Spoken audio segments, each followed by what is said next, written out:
ඉතින් යාළුවනේ මගේ 3-5 ටික ඉවර වෙන ළඟයි. ඒකෙන් හින්දා මං හිතුවා 3-5 ටිකක් කොටා ගන්න ඕන කියලා. ඉතින් මේ ටික තමයි මං 3-5 හදන්න පාවිච්චි කරන්නේ. ඉතින් මේ මං ඒ කියන්නේ අමු 3-5 තමයි මං අද හදාගන්නේ. මේ බෙදපු 3-5 හදා ගන්න ඕන. පුළුවන් වුණා තමයි හදාගන්නේ. මේ චූටි හැරෙන්න කලින් පරිස්සමට හදා ගන්න ඕන. මංජි ඉන්නවා චූටි ගාව. ඉතින් මේ තියෙන්නේ කොත්තමල්ලි. එතකොට හාල් අරන් තියෙනවා. මේ තියෙන සුදු කැකුළු හාල්, එනසාල්, කරාබු නැටි, සූදුරු. මේ තියෙන්නේ වටාන පරිප්පු. වටාන කියන්නේ අර කඩල පරිප්පු වගේම තියෙන අනිත් එක. එතකොට මේ තියෙන්නේ මාදුරු. මෙතන අරන් තියෙනවා රම්පේ කරපිංචා වේරලා. තව කුරුඳු කෑල්ලකුත් මම අරගෙන තියෙනවා. මේ කුරුඳු නම් මට ගෙදරින් හම්බ වෙච්ච ඒවා. ඉතින් මේ වගේ පොඩි කෑලි තියෙන්නේ. ඉතින් මේ තියෙන ඔක්කොම ඒවා මම හොඳට හොදලා වේලලා අරගෙන තියෙන්නේ. ඉතින් දැන් මේකේ මම ගන්න ප්‍රමාණ ටික ඔයාලට කියන්න. ඒ වගේම මම ගොඩාක් හදාගන්නේ නැහැ. මොකද මේව ගොඩාක් හදාගෙන තියාගත්තොත් සුවඳ යනවනේ. සුවඳයි රසයි දෙකම යනවා. ඒක නිසා මම පොඩි ප්‍රමාණයක් හදාගෙන තියලා ඒක තමයි පාවිච්චි කරන්නේ. ඉවර වෙන ගාන තමයි මම හදාගන්නේ. ඉතින් මම ඔයාලට කියන්න මම හදන ප්‍රමාණය මොනවද කියලා. ඉතින් ඒක පොඩ්ඩයි. මේව නැති ඔයාලට කැමති දේවල් දාගන්න පුළුවන්. දාගමුකෝ. මෙහෙම ඉස්සෙල්ලාම අපි හාලුයි පරිප්පුයි දෙක බෙද ගන්න ඕන. මොකද දැන් අමුතුවෙන් පහ වුණාට දැන් මේ දෙක බෙදගෙන තියාගන්න ඕන. එහෙම නැත්නම් නරක වෙන්න පුළුවන්. ඒ නිසා හාල් ඔයාලා කැමති නම් බදින්න තුනත් එකතු කරගන්න පුළුවන්. ඉතින් බෙදලා එකතු කරගන්න තරමට හොඳයි. ඉතින් ඒක හින්දා ඉස්සෙල්ලාම අපි ඒ ටික බෙදගෙන ඉමු. ඉතින් මම අද මේකට දානවා මේ පරිප්පු මේස හැන්දයි හාල් මේස හැන්දයි. ඔය දෙක මම වෙන වෙනම බෙදගන්නේ. ඔයාලට පේනවා ඉතින් පරිප්පු වල සයිස් එක හාල් වල සයිස් එක. ඉතින් ඒක හින්දා මම මේ දෙක වෙන වෙනම තමයි බෙදගන්නේ. ඉතින් මම පරිප්පු ටික ඉස්සෙල්ලාම බෙද ගන්නවා.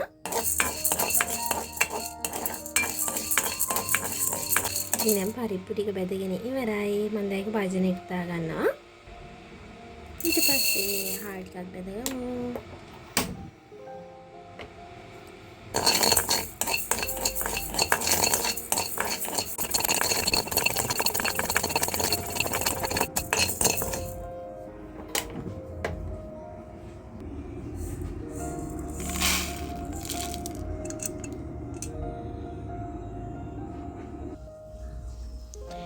මම මේ පිඟාන දාගත්තා. එතකොට ටගාන වෙන හින්දා ඉතින් මේ දැන් මේව බදින්නේ නැහැ මම.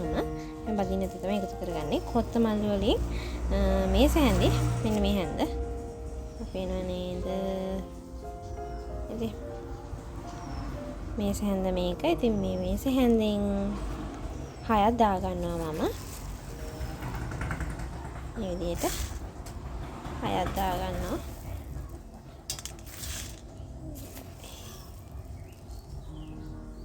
තුනයි හතරයි පහයි හය. ඊට පස්සේ සූදුරු වලින් මම මේ සැඳි දෙකක් දා ගන්නවා.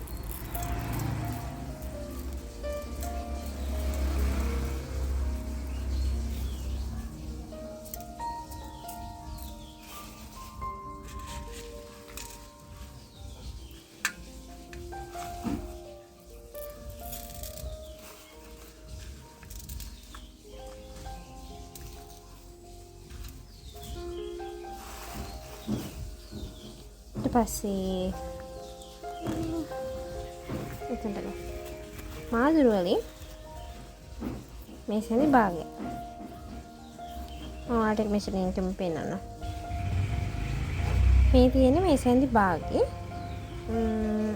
අන්න හරි. මේක මේ සැනි භාගය. මේක මේ සැහන්ද. මම මේකෙන් තමයි මේ සැනි භාගයක් අරගන්නවා. අපේ මාදුරු.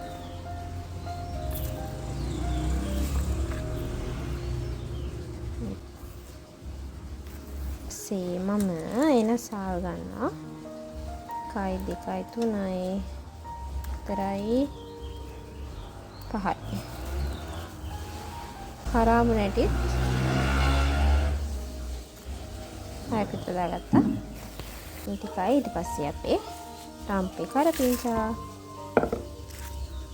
කුණු පොතු කෑල්ලක් නම් කඩා ගන්නවා. රම්පේ ටික මම කපා ගන්න හිතුවා. හරි මම ඉතින් රම්පේ ටිකත් කපා ගත්තා. ඉතින් මේක කවරම් කරගන්න තියෙන්නේ. මෙච්චර තමයි ඉතින් මම දාන්නේ. මීට වඩා නම් දේවල් මම දාන්නේ නැහැ. මොකද මේක අමු තුන පහනේ. මිරිසත් ගම්මිරිසත් නෙමෙයි. ඒක නිසා මම මේකට මිරිස් ගම්මිරිස් මොකුත් දාන්නේ නැහැ.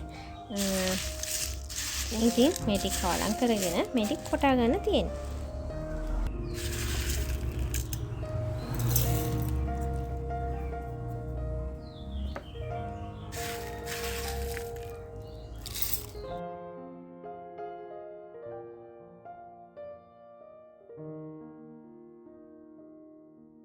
සමහර කට්ටිය තව දේවල් එකතු කරනවා. ඉතින් හරි. දැන් ඉතින් තියෙන්නේ මේක කොටාගෙන ඉන්න. මම කොටාගෙන ඉන්න. තුන පාටික කොටලා ඉවරයි යාළුවනේ. මේක මාර සුවඳයි. මේක මේ දැන් ටිකක් මේ වගේ පාට උනාට දැන් ඔයාලා දැක්කනේ මගේ රම්පේ කරපිංචා වල පාට. ඉතින් ඒ කියන්නේ රම්පේ කරපිංචා ටිකක් ලා පාටයි. ඒ උනට ඔයාලා හොඳ තද කොළ පාට රම්පේ කරපිංචා අරගෙන ගානට වෙල ගත්තොත් පරිස්සමට වෙල ගත්තොත් එතකොට අර ඒකේ තියෙන කොළ පාටින් මේ තුන පහ එක තව ලස්සනට පාට වෙනවා. ඉතින් මගේ අර කරපිංචා වල පාට අඩුයි. ඒ කියන්නේ ටිකක් ලා පාට කරපිංචා ටිකක් තමයි මම මේ විදිහට වේරලා ගත්තේ. ඒක නිසා ඒවයි පාට අඩුයි. ඉතින් ඒකින්ද අපේ තුන පහ එකේ පාට මෙහෙම. ඒ වුණාට ඉතින් මේක මාර රසයි. ඔයාලත් හදලා බලන්න. මේ වගේම හරිම සුවඳයි. හදන්නත් මේ කරදරයක් නැහැ. හරි ලේසි හදා ගන්න. බලන්න. ඉතින් මේ බලමුද මේ ටික කොච්චර තියනවද කියලා.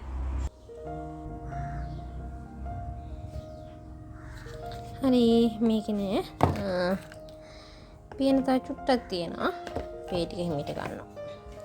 ඉතින් බලමු දැන් මේක කොච්චර බර තියනවද කියලා. අම්මී ගෑම මොනවයම තියෙනවා. ඉතින් බලන්නකෝ. ගෑම් 100ට ළඟ. හරිම ලේසි. හරිම සුවඳයි. හරිම රසයි. දැන් මේ ටික ටක් ගාලා මේ බෝතලයකට දාගන්න ඕන මම. එහෙම නැත්නම් මේව හුණා වදින්න තියන්න දෙන්න බෑ. මම මේ ටික බෝතලෙට දාලා අරන් තියාගන්නවා.